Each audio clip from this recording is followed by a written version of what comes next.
మన ఛానల్లో first video దగ్గర నుంచి గురు నేను 3 బుల్లెట్లు చూపించిన దగ్గర నుంచి ఓజీ బుల్లెట్కి మీ నుంచి చాలా ఇంట్రెస్ట్ కనిపించింది. సో నేను ఏ బైక్ చేసినా ఏ రివ్యూ చేసినా కూడా ఓజీ బుల్లెట్ చూపించన్నా అని చెప్పి దాని కాంప్రహెన్సివ్ రివ్యూ ఇవ్వండి అని చెప్పన్నారు. సో ఈరోజు నేను మీ ముందుకు తీసుకొచ్చిన బండి the OG bullet 1987 model cast iron engine ఉన్న బుల్లెట్. సో ఈ రివ్యూ చూసే ముందు మీ అందరికీ రిక్వెస్ట్ గురు, ఓన్లీ 14% సబ్స్క్రైబ్ చేశారు. మీరు చూస్తున్నారు, థ్యాంక్ యూ సో మచ్. కానీ సబ్స్క్రైబ్ చేయట్లేదు. సబ్స్క్రైబ్ చేయండి గురు. సబ్స్క్రైబ్ చేస్తే ఇలాంటి వీడియోస్ చేయడానికి ఇంకా నాకు మోటివేషన్ వస్తుంది. ఓకే, నమస్తే గురు, నా పేరు Hari. Welcome to motor mania Telugu.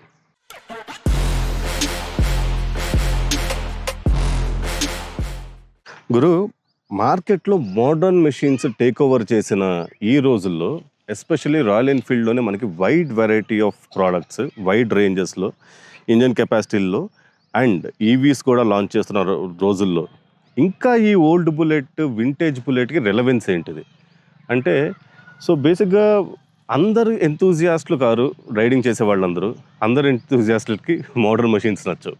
So ఈ వింటేజ్ ఒక రకంగా వింటేజ్ అయ్యేది. ఈ వింటేజ్ బుల్లెట్లకు ఉన్న స్పెషాలిటీ ఏంటిది అంటే, this is where it all started. Okay, మనం ఈరోజు చూస్తున్న క్లాసిక్ 350 ఆ ఫ్రేమ్ ఏదైతే ఉందో అదంతా ఇన్స్పిరేషన్ మొత్తం దీని దగ్గర నుంచి వచ్చింది. దాని మీదగానే బుల్లెట్, ఈ మోడర్న్ బుల్లెట్స్ కూడా వచ్చాయి.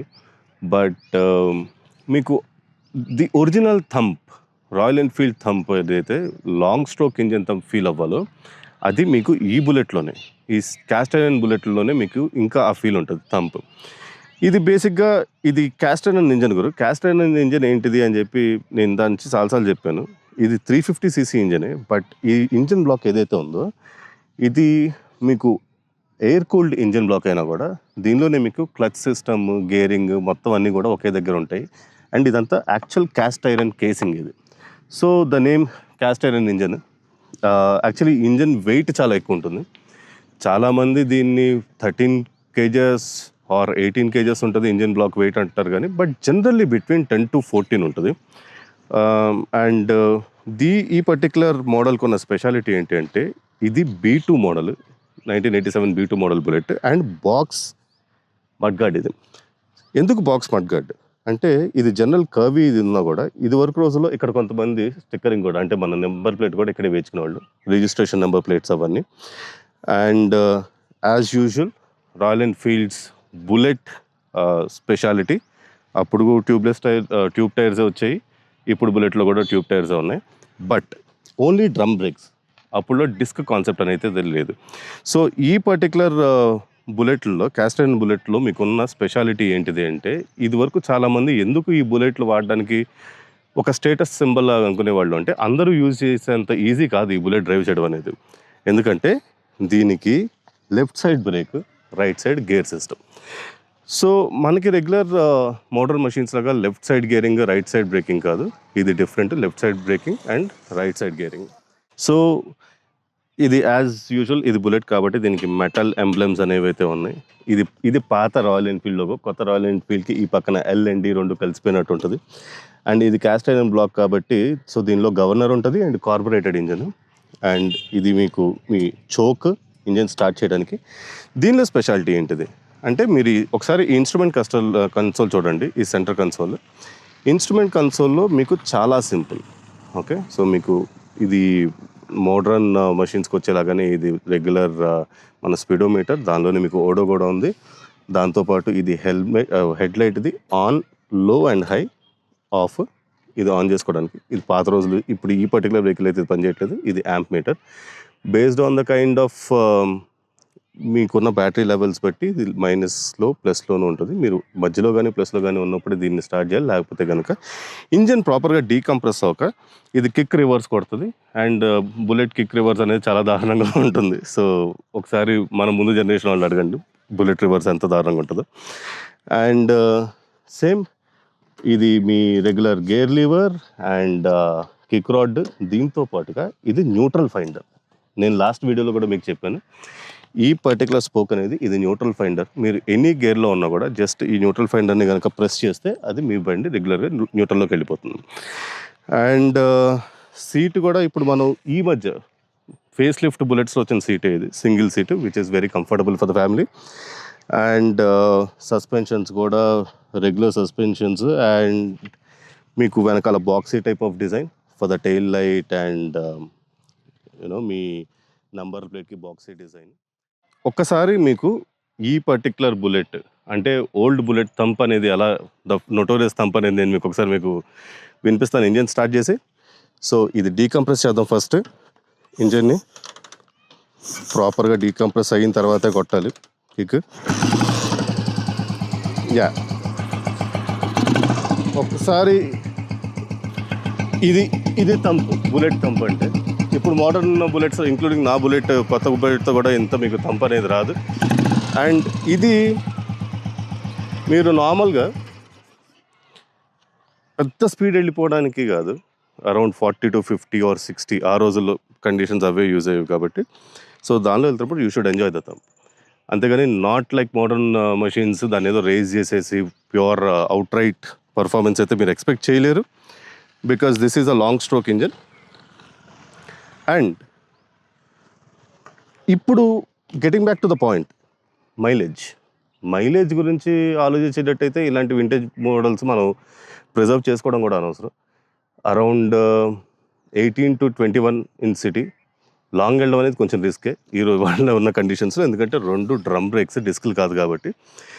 అండ్ ఇలాంటి మషిన్స్ని మనం ఎక్కువ పుష్ చేసి వీటిని ప్రిజర్వ్ చేసుకుందాం అనుకుంటాం కాబట్టి ఎక్కువ పుష్ చేసి బ్రేక్ చేయడం అనేది అయితే it doesn't make any sense. గురు, ఈ సిఐ మోడల్ బుల్లెట్కి ఉన్న స్పెషాలిటీస్ ఏంటి అనేది ఒకసారి వాక్ అరౌండ్ చేసి దానిలో మాట్లాడుకుందాం మనం.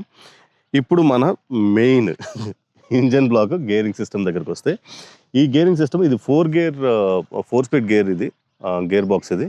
ఇది 1 డౌన్ 4 అప్, అండ్ మీకు ఇదా చెప్పినట్టుగా neutral finder and kick rod. So neutral finder ఎందుకు అంటే, ఇప్పుడు 2 డ్రమ్ బ్రేక్లు ఉండడం వల్ల మనం ఉన్న స్పీడ్లో అది కంట్రోల్ అవ్వాలన్నా, వెహికల్ సడన్గా ఆపాలన్నా కూడా ఇంకా ఏ గేర్లో ఉన్నాం అనేది మనకు గుర్తుండదు. యాక్చువల్లీ ఈ లాంగ్ స్ట్రోక్ ఇంజన్స్లో ఆల్మోస్ట్ 4th గేర్లోను 2nd గేర్లో ఒకే రకమైన పర్ఫార్మెన్స్ ఉంటుంది కాబట్టి, సో ఆ కన్ఫ్యూజన్ లేకుండా మీరు న్యూట్రల్ ఫైండర్ని కిందకు పెట్టేస్తే అది న్యూట్రల్లోకి వెళ్ళిపోద్ది బండి, and you can use both the brakes. 2 drum బ్రేక్సే. అండ్ ట్యాంక్ కూడా చూస్తే మీకు రెగ్యులర్ ట్యాంకే. దీనిపైన మీకు ఇది స్క్రూ లాగా ఉంటుంది. ఈ మొత్తం క్యాప్ వచ్చేస్తుంది, మనం కీ పెట్టిన తర్వాత తీయడానికి పెట్రోల్ కొట్టించుకోవాలంటే, and then you need to screw it back. దాంతోపాటుగా దీని స్పెషాలిటీ, ఇది హాలోజన్ హెడ్లైట్ అయినా కూడా మీరు ఈ గ్లాస్ చూస్తే ఇది బయటకు ఉంటుంది. దీని తర్వాత మోడల్స్లో మీకు స్ట్రైట్ అంటే ఒక ప్లెయిన్ ఇలా కట్ ఉన్న గ్లాస్ వస్తుంది. సో ఇది కూడా దీని ఒక స్పెషాలిటీ. అండ్ లెఫ్ట్ సైడ్ ఇది బ్యాటరీ, ఇది చిన్న కెపాసిటీ ఉన్న బ్యాటరీ. దాంతోపాటుగా ఈ పర్టికులర్ పార్ట్ అనేది this is called as a governor.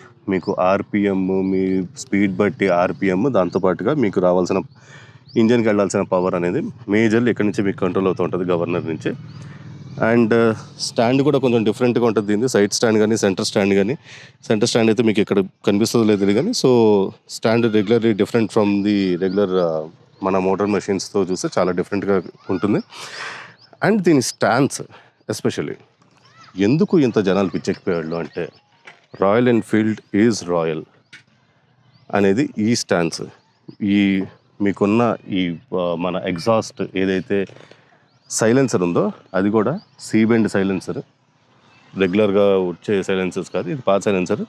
తంప్లో కూడా పెద్దగా యూజ్ అవుతుంది ఒక రకంగా, but not a very game changer నాకైతే అనిపిస్తుంది.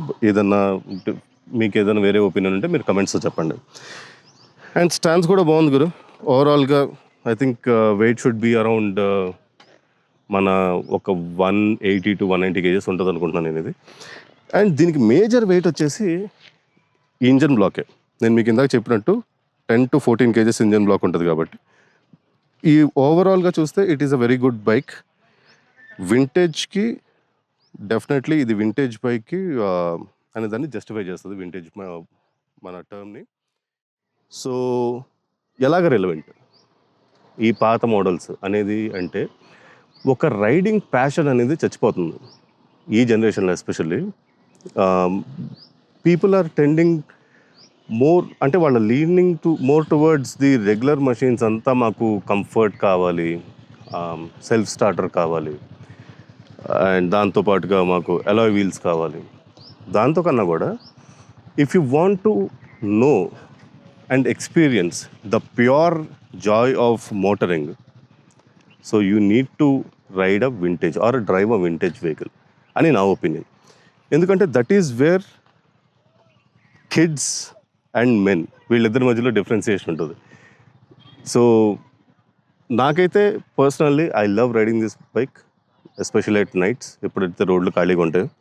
బట్ జనరలీ ఇది మీకు సిటీలో బంపర్ టు బంపర్ ట్రాఫిక్లో కమ్యూటింగ్ అయితే డెఫినెట్గా కాదు ఈ vehicle. I just wanted to మీ ముందుకు తీసుకొచ్చి ఈ వెహికల్ మీకు ఎక్స్ప్లెయిన్ చేద్దాం అనుకుంటాను ఫర్ ద యంగర్ జనరేషన్, ఎవరికైతే క్యూరియాసిటీ ఉందో అసలు ఎలాగా పాత బుల్లెట్స్ ఎలా డ్రైవ్ చేస్తారు, ఏంటి మెకానిజం అనేది. సో ఈ వీడియో కనుక మీకు నచ్చినట్టయితే లైక్ చేయండి. అండ్ ఇలాంటి కంటెంట్, రిలేటబుల్ కంటెంట్ నా దగ్గర నుంచి వస్తూనే ఉంటుంది. నెక్స్ట్ ఎలాంటి కంటెంట్ రావాలి అనేది కింద ఫీడ్బ్యాక్లో చెప్పండి, కమెంట్స్లో. మీ ఫీడ్బ్యాక్ నేను తీసుకుంటాను, ప్రతి కమెంట్ చదువుతున్నాను. అండ్ ఇలాంటి కంటెంట్ మోటార్ మేనియా అని తెలుగు నుంచి మీకు రావాలి అంటే లైక్ చేయండి, షేర్ చేయండి, కమెంట్ చేయండి, హైప్ చేయండి, అండ్ ప్లీజ్ సబ్స్క్రైబ్ చేయండి. మీకు ఎలా అనిపించింది వీడియో అనేది కింద కమెంట్ బాక్స్లో చెప్పండి. దాని మీద we're open for a debate. Okay, next ఇలాంటి రిలేటబుల్ కంటెంట్ తీసుకొచ్చేంత వరకు మీ గురుహరి సైనింగ్ ఆఫ్.